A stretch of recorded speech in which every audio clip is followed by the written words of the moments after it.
CBS 4 News, working for you. CBS 4 News starts now with breaking news.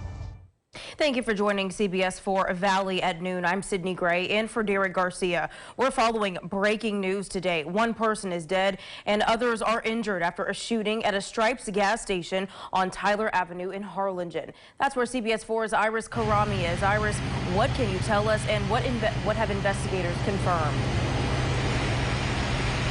Sydney, here at 11 a.m. today in Harlingen PD responded to a call that ended in one victim being killed. That victim is a woman who was shot dead here at the Stripes off of the Frontage Road in Tyler. The second victim is a male who is currently in critical condition at the hospital. Sources tell us that the third victim is a federal agent that's currently undergoing surgery but is expected to be okay. On the scene currently is Harlingen PD. Harlingen PD here is currently getting more information, and as we get more information, you can find it first here with CBS. Also on the scene is Harlingen Fire Department. As the police get more confirmation of information, we'll have it here first for you on CBS. Working for you in Harlingen, I'm Iris Karami. Iris, thank you so much. We'll, of course, have updates for you on valleycentral.com as well. Continuing our coverage of the coronavirus pandemic, in Hidalgo County alone, 6 deaths and nearly 500 people have tested positive this week. It's unclear if any of these cases are of the highly transferable Delta variant. Cameron County's health experts do anticipate the variant will be in the valley in a matter of months. Meanwhile, doctors are urging people to get vaccinated before the 4th of July. And if not vaccinated, to keep wearing their mask and social distancing. In the U.S., early data shows over the past 6 months, 99.5% of COVID-19 deaths have occurred in unvaccinated people. Well, the White House confirms it will not meet its target of vaccinating 70% of Americans by the July 4th holiday. Despite falling short of their vaccination goal, White House officials are giving Americans the green light to celebrate in groups this 4th of July if they're vaccinated. Since January, COVID-19 deaths have dropped more than 90%. It is clear that communities where people remain unvaccinated are communities that remain vulnerable. Approximately 1,000 counties in the United States have vaccination coverage of less than 30%.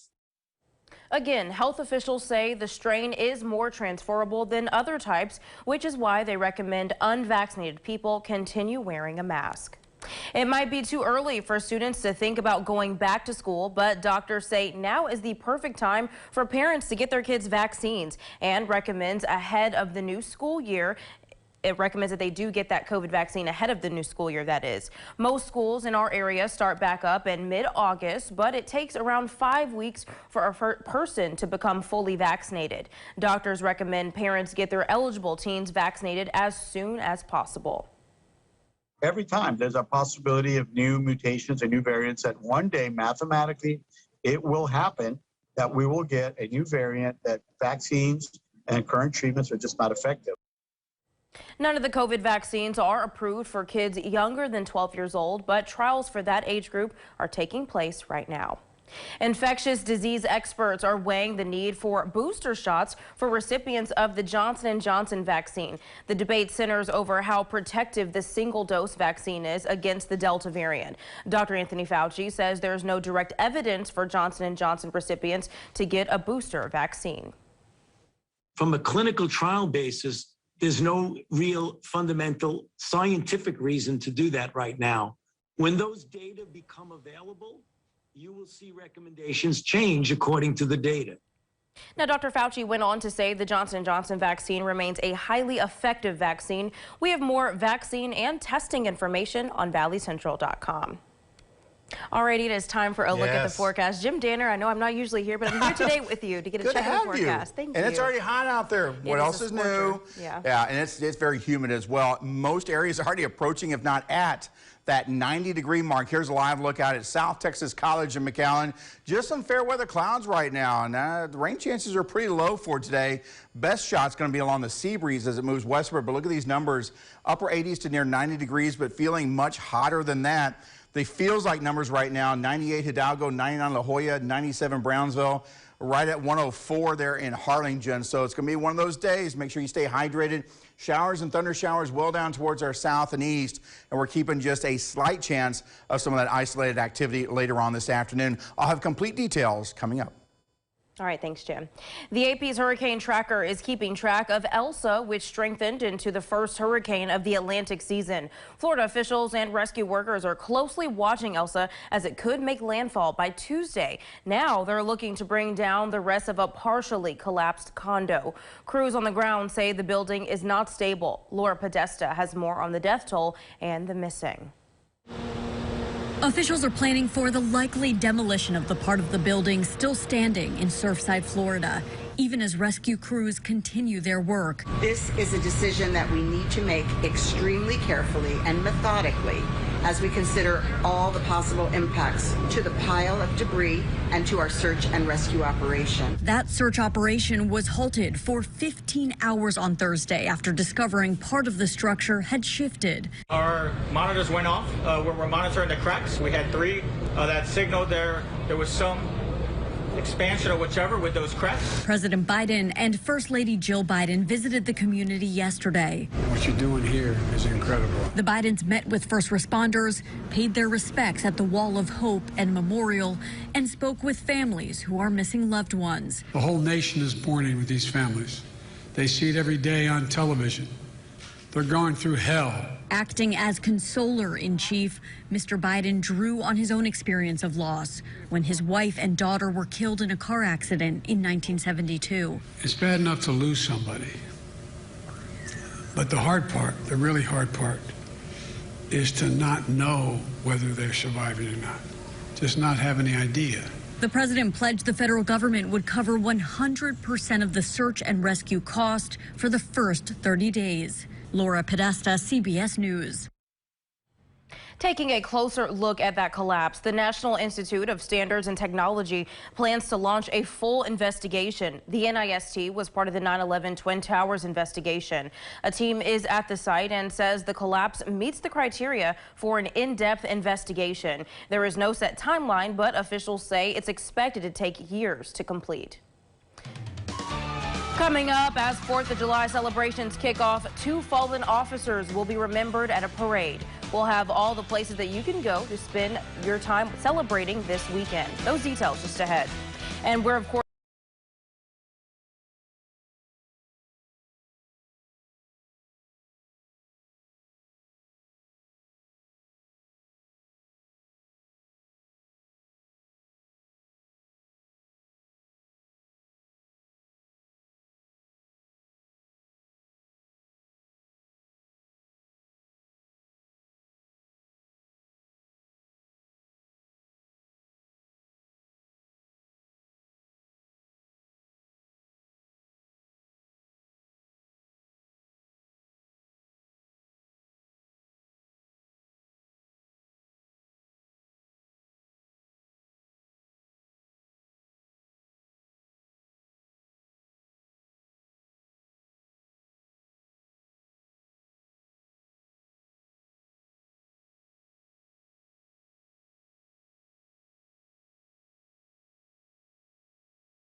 That was Adela Uchida reporting. And if you're taking a break, enjoy it. You deserve it. And if you're taking a trip this weekend, be sure to take a picture and send it to us on Instagram.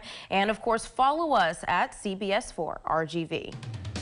Coming up, the Boy Scouts of America reach a settlement on child abuse victims. What this means for the future of the organization after the break. It's already hot. It's already humid out there. It's going to be the warmest day we've seen in a while. Santa Rosa, our friends there, 93 degrees. I'll have your complete weekend forecast coming up. And we are following the breaking news that's happening in Harlingen right now. 3 people were shot, one of them killed at the stripes on Tyler and the Expressway. Our sources tell us that one of the victims is a federal agent and he's currently in surgery and expected to be okay. We are updating this story as we get more information in right now on valleycentral.com. Stay with CBS 4. If you're looking to experience the great outdoors, a place for family fun, or just a weekend getaway, make your destination Texas. A special presentation from CBS 4. Saturday, July 3rd at 6:30 p.m. Supported by Beach Park at Isla Blanca.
For you. The Boy Scouts of America have reached a major settlement with nearly 60,000 child sex abuse victims. The $850 million settlement is said to be one of the largest involving sexual assault in U.S. history. The resolution could have a huge impact on the organization's ongoing Chapter 11 bankruptcy case. Here's the latest. I've had problems my whole life because of this. Anthony Mandich was around 10 years old when he says a scout leader first sexually abused him. Masturbation and oral sex and touching and talking. He left his first group because of the abuse, but joined another troop in Sun Valley, California shortly after. That started something that went on for 2 years. He says a different leader abused him there. He didn't tell anyone at the time, but now says the pain traumatized him. I feel like it's ruined my whole life. I mean, I've underachieved, chronically underachieved my entire life. Mandich is one of almost 90,000 alleged victims who filed claims against the Boy Scouts of America when the organization filed for bankruptcy in February. In the proposed settlement deal released late last night, the national organization would set up an $850 million fund and allow victims to try for more through insurance payouts. This is a bad deal for survivors. Michael Fowl represents Mandich and more than 1,000 other people with claims. He says that survivors deserve more and that the plan lacks accountability on local organizations like councils and churches that run Scout chapters. It doesn't hold the Boy Scouts accountable. It doesn't hold the local councils accountable. The local councils are the eyes and ears of the Boy Scouts. In a statement, the Boy Scouts of America said this is a global resolution that will equitably compensate survivors and ensure Scouting's future. Victims groups involved in the deal said it is a significant accomplishment that achieves consensus. But for other alleged victims like Mandich, the deal gives him second thoughts. I almost wish I didn't even come forward because it feels like I'm not even being listened to. This settlement agreement will now be voted on by the more than 82,000 accusers and then move to bankruptcy court for a judge to approve. The Boy Scouts of America says this deal could provide the framework for the group to emerge from bankruptcy this year. For nearly a week, farm workers at this southern Washington state cherry farm have faced temperatures as high as 113 degrees. This is a crisis. It's an emergency. We followed volunteers with the United Farm Workers Union as they handed out cold drinks. Buenos días. Buenos días. And explained the signs of heat exhaustion and heat stroke. Yolanda Carrion told us farm workers who are typically paid by the amount of crops they pick are often hesitant to take breaks. What does it feel like in this heat? La primer día que empezó bien caliente sí sentía poco de como náuseas. You start feeling nauseous. This heat wave has been different. It's been a lot harder. Many, including this 11-year-old named Juan, start their shift as early as 3 a.m. to avoid the heat. And until what time are you working? I don't really know. Now, the United Farm Workers Union is pushing for safeguards like those already in place in California. We are demanding that the governor implement emergency rules for this heat crisis for our farm workers here in Washington state. They need cold water, they need rest breaks, and they need shade in the fields. Sebastián Francisco Pérez, presente. Volunteers also honored farm workers who have lost their lives, including Sebastián Francisco Pérez, an Oregon farm worker from Guatemala who died last weekend. His death raises concerns about the heat in the weeks and months ahead. One thing that worries me the most is that there's children out here working and that a lot of the workers don't feel comfortable calling 911. Lilia Luciano, CBS News.